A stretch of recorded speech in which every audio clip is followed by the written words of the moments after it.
నువ్వు దీవించబడాలనుకుంటే దేవుని బిడ్డ బీదలైనటువంటి వారి కోసము, వారి వస్త్రహీనత, వారి ఆకలి ఉన్న విషయము, వాళ్ళు ఏమీ లేని పరిస్థితి, కూటం లేని పరిస్థితి, ఆయమన బట్టలు లేని పరిస్థితి, చాలా రోడ్ల మీద, బస్తాల, రైల్వే స్టేషన్ల సువార్త చేసేవాళ్ళు, సేవ చేసే వాళ్ళు, అన్నం దొరకని వాళ్ళు, ఆయమన బట్టలు లేని వాళ్ళు, తిండి లేని వాళ్ళు, కుటుంబాన్ని పోషించుకోలేనటువంటి వారు, తన పిల్లల్ని చదివించుకునేటువంటి పరిస్థితిలో ఉన్నటువంటి వారిని నువ్వు మర్చిపోవద్దు.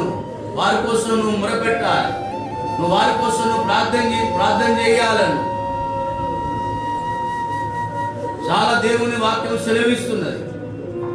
దేవుని బిడ్డ, నీకున్నటువంటి బాధ కాదు అని, ఆ బాధ నీకు దుఃఖం అనిపిస్తుంది కావచ్చు, ఆ దుఃఖము కాదు, నీకు సమాధానకరములై సంతోషకరములై దేవుడు చేయబోతున్నాడు. సంతోషకరమైనటువంటి సమాధానకరమైనటువంటి ఆదరణ దేవుడు నీకు ఇస్తాడు. చాలా విసుగుపడుతున్నారా ప్రార్థన చేసుకోవడానికి, ప్రార్థన గడపడానికి విసుగుపడుతున్నారా? అలా విసుగుపడకండి దేవుని బిడ్డలారా.